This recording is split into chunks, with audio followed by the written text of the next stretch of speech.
Hello, and welcome to Beyond the Firewall, the business bycast, where tech meets business. Get expert insights in real-world business leaders, IT experts, and the latest trends in bite-sized episodes. Stay ahead and explore what's beyond the firewall. And welcome back, everybody, to Beyond the Firewall. We're always bringing amazing guests and speakers to our show. Hopefully, you guys have been liking our show up to now. Please like and subscribe, as we're always trying to grow our audience, and your support means that we're actually doing the right thing and we're growing. So today, we actually have a really cool guest. Luke, why don't you tell us a little bit about yourself? Of course, yeah. So I started experimenting with AI about a year ago, and through a lot of trial and error, I've kind of found myself obsessed with finding out its utilizations. So I built a few different apps that never actually came to the light, and I learned a lot. And then I finally kind of stumbled upon an idea that served the solar industry. So an AI database tool, which kind of aggregates all the rules of the solar, the manufacturers, the equipment, the warranty claims. Installers oftentimes have to file on behalf of their customers. So, they put in panels 5 years later, something breaks. They have to stay on top of all this stuff. And it's just a battle between doing what your business is meant to do, and then fighting these costs and these risks. So kind of saw a demand for that, and I filled the gap, and now I'm just working on building it up. So that's pretty cool. So you're dealing with the back office challenges of most solar companies and solar farm companies in respect to maintaining, managing, and making sure that their infrastructure is up and running effectively. Yeah, in various different ways. So we take all the rules and these are ever-changing rules that we ingest every day. So we're able to say, okay, this manufacturer has this new, clause where you have to do this, or else, it will not be legitimate. You could potentially lose money and your equipment might not work. So we're able to put everything in the eyes of the installer without them doing all that work. If you just put admin time and you translate that to money, it helps them make money by saving the time and also the risk, So, yeah. It's an interesting perspective. So, today there's been a lot of conversations about alternative energy. Is it effective? Is it not effective? And there's been controversy around wind, solar, the various other forms of alternative energy. Have you seen more interest in this technology, be it solar today? And, where is the market today from where it was, let's say 5-10 years ago? Do you have any insight on that? So there's been a strong year-over-year growth in solar, and by 2035, it's projected to double from now. And we see in overpopulated countries, or let's just say more populated countries such as India, where they're utilizing it and it's working very well, and it's coming over here as well. So solar, people who have it, there's a big fixed cost at the beginning, but once they get in that mode of saving X amount of dollars per month by using their own energy, it's just becoming more and more popular. I think that solar, like my own speculation, is it's going to be a lot bigger, and that's kind of why I got into the industry.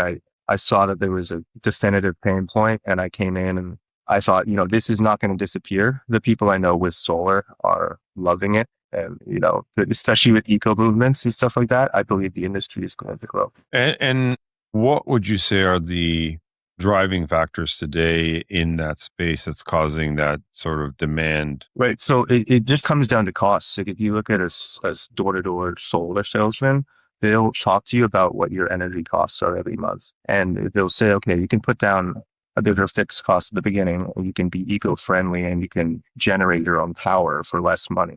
So the idea of it is great. It's a huge thing to tackle, especially because there's no other platform like this. So to get it out there has been my biggest challenge. But the idea behind it served me all the way through. I just kept on feeding into other ideas because it's going to be necessary one day. There's going to be risk compliance tools for solar. And yeah, so that's where I'm trying to fill my gap. So, you've come up with this niche that's, servicing a vertical that, you're predicting is going to double. We've already seen a massive growth in it globally.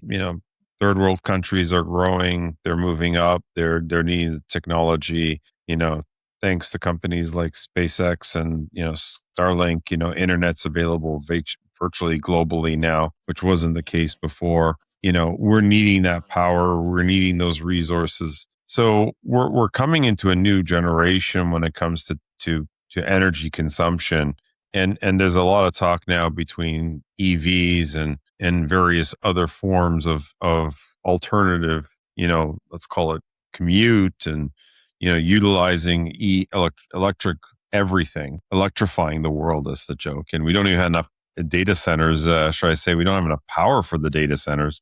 The solar world as we know it today, is that going to be projected a big enough dent? Do you have sort of any insight around, do we see solar becoming 10%, 30% of the market, and or is nuclear or alternative fuels really going to make the big enough impact that we're seeing or being projected to? I wish I was qualified enough to answer that question, but uranium has made a surprising surgence, and there's other things I don't even know about. So as far as solar, I believe that it's better than what we're using right now.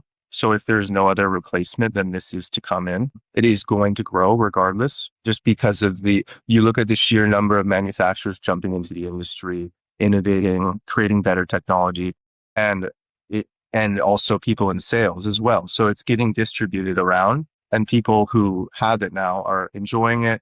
They're noticing lower costs, and then they're telling their friends about it. So I, I just think all in all, it is going to grow. Oh, right. But uranium is a surprisingly promising industry as well. So Yeah, and it's interesting because, like, if you were to ask me what my, let's call it, favorite alternative energy, I would say solar is my favorite because there's a lot of passive applications that can be applied, like every commercial roof building. There's a lot of empty real estate sitting all over the place where we can apply solar. And I think that it's sort of non-intrusive. Not only that, from what I know from when I was a kid, solar panels were generating only so many, call it, watts of power, keeping it simple. I'm not an electrical engineer by any means, but the amount of energy you would generate out of a legacy, 20-year-old solar panel compared to what you're generating out of today has become way more efficient and generates way more power. So it's nice to see that the technology has gotten better. And at the same time, it's becoming more cost effective. And from what I'm seeing and hearing in the US or in countries where the sun is out 90% more than what it is up here in Canada, there is a real case to say you can almost live off the grid full time if you implement the right solar solution for your property. So it's really impressive to see the transition and growth of the industry and how it's evolved to be very effective. So, give us a little bit of background. Like, how did you decide that, this solar problem needs to be addressed? How did you come to that conclusion? What sort of background do you have to kind of tackle that, and what sparked the interest? merely interest and an interest in business, exploring ideas, looking for industries that were growing with definitive pain points that you could put a number on. You could say, look, I know I've never spoken to you before, but you probably lost X amount of dollars last year because of this problem. Now, here's how I solved it. So I'm constantly strategizing. I've thought of hundreds of ideas. I've tried tens of ideas, and this is the one that stuck because of the potential. Everything. There's no real, besides the adoption of AI, there isn't much risk in my mind if I'm able to put in the work, talk to enough people, and get them to try it through my free trial. So, when you weigh what the subscription cost is versus saving one rejection per year, not to mention the time you're going to save and the trust you have in your installers to do the right thing, all these things coming together. And I thought it was a great idea. It took me months to build, but the magical thing is that a couple years ago, this would have taken a whole team of technical coders years to build. So we're looking at a huge capitalization point with AI where we can do so much more than what could be for. And just if we systemize it properly, you never know.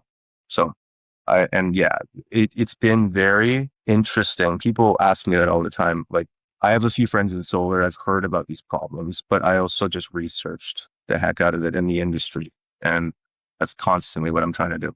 So And that's awesome. And I think that, we all have heard this saying, we haven't seen the latest Facebook and we haven't seen, the next Google in respect to the next wow product out of AI. And realistically, there's so much that can be addressed now with what you're doing today, where projects may not be financially viable because the time, effort, resources to start up a company to address a niche market and maybe or maybe not get a return on investment. Now it's something that is a viable, tackle. May not be the next $1 billion solution, but at the end of the day, it can be a very successful business where it's addressing a need for an industry and you're bridging that gap, which is incredible. yeah, So thank you. yeah, no, that's amazing. And so what's the next steps? Like what are you currently doing today to get, solar businesses aware of your solution, and how are you getting out to market? I found a good way to do it is find where solar installers are hanging out, which I find is Facebook groups. I used to think it was Instagram. A lot of companies might have someone managing their Instagram, but there's a lot of solar installers who collaborate together on Facebook. So you can kind of go in there, look at what they're talking about, what kind of pain points might exist, and fit yourself in and say, hey, look, I have this solution for this. I've worked on this for months. This could help you. Do you want to try for free, no risk? And that's where, you kind of gauge how is it doing? How are people enjoying it? Are they staying? And I've noticed that, yes, the people that I do get on board enjoy the app. They genuinely see the value. They they think it makes their life easy. You're selling a feeling, not necessarily a product. If I just tell them this is an AI SaaS that helps you with rules, then they don't really care. They will move on. But if I say, I know how much it sucks that like you got this warranty claim rejected, you had to pay out of pocket. Did you know why? And then kind of integrating that with how my software will know why. It'll tell you. It'll also notify you if there's a recall, if there's a new rebate to save money, if there's something with the location you're installing at that makes it more risky. It's everything that eliminates the scenario where you could lose money just being an innocent person installing a panel, just trying to do your job. So there's lots to think about, but I think there's something there.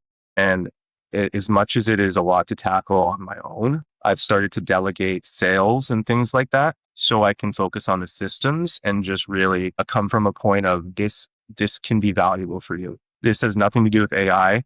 It's helped by AI. It's leveraged by AI, but it's so much more. It's just data integration to save you time and risk.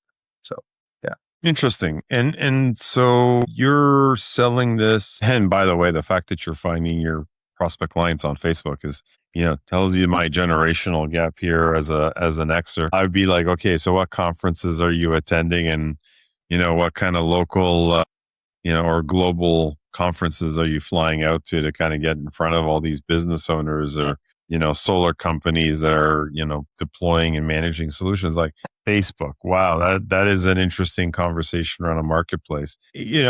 Talk to me here. So you're supporting the installers, and when you say installers, you're talking about the companies that are going out there doing all the home installs, the commercial installs, and they're the ones that need this tool. Is that correct? Yes. So they will oftentimes be contacted by the customer within their terms that they install something. So within 2 to 5 years, someone they put in panels for will say, look, my optimizer isn't working. It's not generating enough power or something like this. And so they're going to have to scramble, look at the rules, think about what manufacturer was it, what are their terms, and then file a claim with the manufacturer, hopefully be reimbursed. And if there's anything wrong with what they submit, pictures, information, anything, the manufacturer has every legal right to be like, no, like this doesn't follow our standards. So then the installer, in many cases, will get into legal battles, or they will just pay out of pocket just to save the stress. So why not save the stress and the money? You don't even have to look at it in the first place. You just log into Solar Shield and you say, here is what I installed. Here's what happened. And it gives you a whole questionnaire. In the warranty auditing section, it will be dynamic for everything. So once you select this manufacturer, this equipment, all the questions change and it says, did you do this? Did you do this? And if they didn't do one thing, it could risk all that money, all that time, and then also the rework of going back and reinstalling. So there's lots of little risks to do with installations. You have a new installer, he doesn't mount it properly. And it could be many different little things that could all be solved by this little backroom tool. So that's pretty awesome. Well, congratulations on building that and, addressing a need right there. Cause I think there's huge potential. I actually knew a CFO who did the design, and his company that he worked for designed the tracking system for, I don't know which particular brand, but it does the sun tracking throughout the day to pivot the panels as it goes. And it was really amazing listening and understanding, what technology, solar intensity, predictive angles and stuff like that to be able to adjust what that product will have to do to keep up with, the day-to-day challenges of, being in that industry. So what's next? Like, you've got a product, you're gaining market share, you're helping out these organizations, you're hitting Facebook, which is, like I said, I'm dating myself, and I love it that, this is the next gen of business development here. What's the next phase of this company? Are we going to see you on Shark Tank? Are we, are you trying to go global with this thing, or what's the next step of the journey? Boy, oh boy. Yeah, that's a good question. And I would say it's both a blessing and a curse, the fact that I am so scatterbrained and I'm doing this and this at the same time. But I guess that's in a way what it takes to be a solar founder. So I've been also, for the time being, I've been trying to sell subscriptions, trying to do that through other people and delegating, but then also building my own systems for other industries so I can continue to funnel money into this app and build it without the help of anyone else. So it's been a lot of direct reach outs on social media. Yeah, it's amazing how cheap business development is now, especially like you used to pay thousands of dollars for a magazine ad, but you can just post something now. And the next step is definitely scaling and systemizing my growth, is not having to do it on my own. And then also fine tuning the software. We already have over 100% test coverage. Every line of code that I've written has a test for it. So if there's anything that ever goes wrong, I know exactly what it is. Everything is completely compliant, and it needs to be, or else it would be a mess. So my next step is to hire more people, is to expand the software, get in the eyes of installers, and then hopefully let word of mouth do its thing.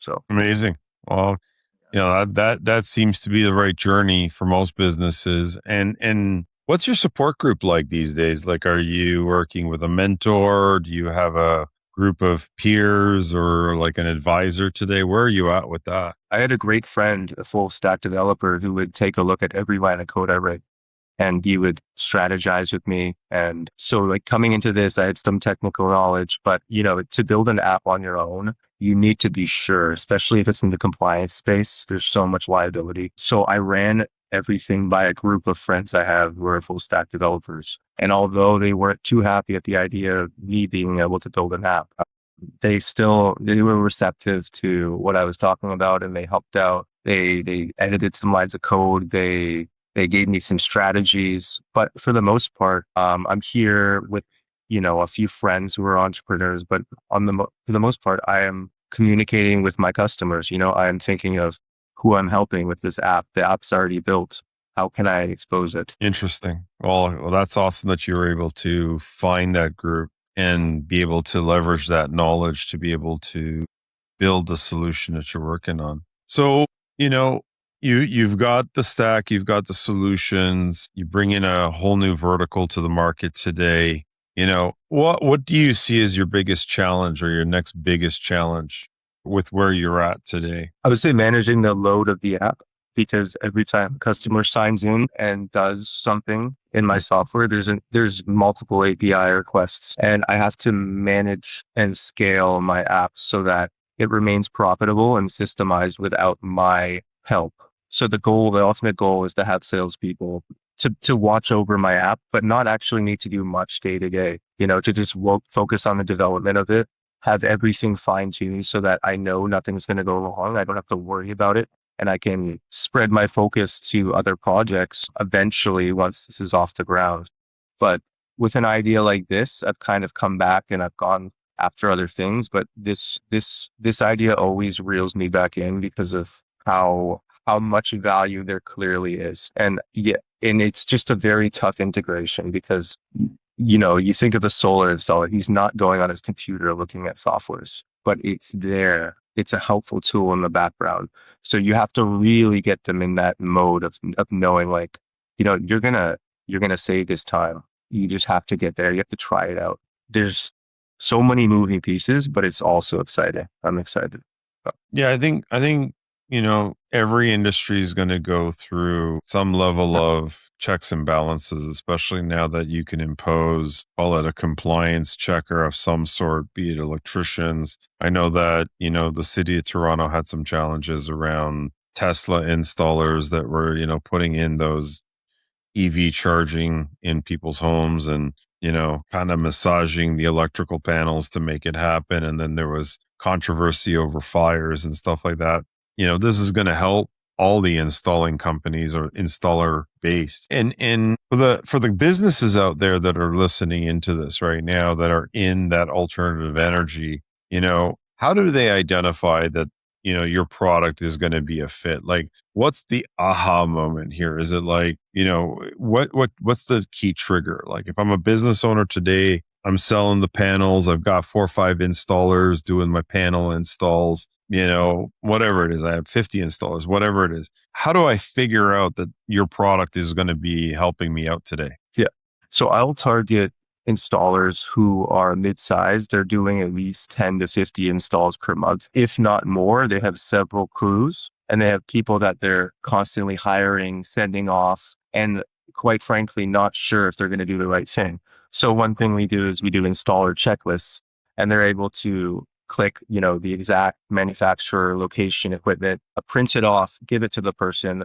And there's little details like to have this specific report to do this specific thing. And it can all just be in your hand in a click. So yes, I'm sorry.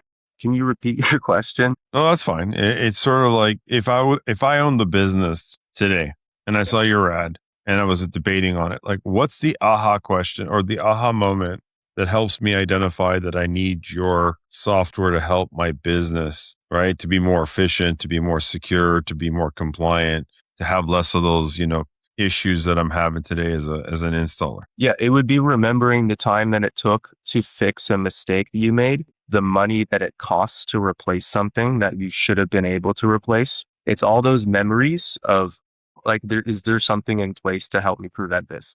Like they have all these little moving pieces that could cost them money. So the aha moment is an installer, a mid-sized installer, thinking back to a year ago when a customer said, my panels aren't working, and then they didn't file the claim properly, or the claim took 3-4 hours. If you value that at $50 an hour, that's less than my subscription price. So it's just like, it's expediting everything. And it's really getting to that point where you're working at a scale that problems are happening, and as years go on, the solar industry is still fairly new. As 10 years go on, most of these equipments have 25-year warranties. Like there are going to be more and more issues, and those installers who just keep on piling up installs are going to have there's more potential for somebody calling in an issue. And so what are you going to juggle, 10 problems at once, or can you go into a software and just click a button and see, oh, I'm missing this, or I got to do this. And you can check your documents as well. You can upload the things you've already made before you submit them. And it can say, oh, you're missing, like, there's this new rule that just got integrated because we ingest them every day. You got to do this. So It's very detail oriented. And that's something that, why would you be on top of all the details for every manufacturer if you were already a busy solar installer? Right. Yeah, I see that. You know what? It's interesting because part of our business here is in laptops and servers and whatnot, and all the different manufacturers, they have so many various recalls and firmware improvements and updates. And, like we ourselves don't even do it anymore manually, which is the way it was done 10 years ago. Today we use platforms that, keep track of it and alert us that, Lenovo or HP or whatever not has a firmware update or a service pack that can, resolve, webcam issue or a performance over heating fan issue. And, you got to go and apply the updates. And then we can see across all of our customer base, all the potential challenges and, be able to address that a little bit more proactively than reactively. So I see the value of the tool in respect to being able to help, consolidate, because I bet you installers too don't do a lifelong relationship of 25 years with one panel supplier or one vendor. They're going to be switching vendors. There's a life to these brands, and sometimes, there's a better deal or a better relationship with one vendor over another, but you still got to support previous installs. So you got to be on top of all of that. That was pretty awesome. Listen, Luke, I commend you to with all the success that you've had thus far. Where do the listeners kind of get more information about your product? Yeah, so you can go to solarshield.app and look at it online. We also have a desktop tool. But yeah, so that's our solar platform. I'm currently working on building a growth system for trades companies just because I see the need there. It's called Vesz Web Services, my last name, vezwebservices.com. I'm constantly looking at new ideas, but I'm not jumping at too many because there's way too much stimulus out there and I've become very selective with what might work or not. So it's been, yeah, that's where you can find me. I'm sure you'll see me in some of the solar installer Facebook groups and hopefully some other places as well. I'll be direct calling them and just, yeah, I'm really enjoying the process of building a business. It's not about the result. It's about the journey. Yeah, what very well said. My business wasn't built overnight. Been doing it for almost 25 years and literally, it was literally hand to mouth for the first little while till momentum started happening and being able to say that, you've got something there and success is in hand. So no, good for you. And I'm glad that, you've got some traction today. And I think, for me, it's a no brainer. Like I'm working it backwards. Like I got my EV car, I got my charger. And now I'm thinking, okay, do I get the battery wall thing or do I get the solar and the battery wall? And, depends on which way things are going and what rebates are going to be happening. The consumers like me are going to be like, I need this. And then the market's going to be in demand and solutions have got to be built for that because I don't know if this is going to go anywhere. I think in the next 5-10 years, we'll see, a majority of residential homes have a form of EV or plug-in hybrid or some sort of alternative, myriad. And,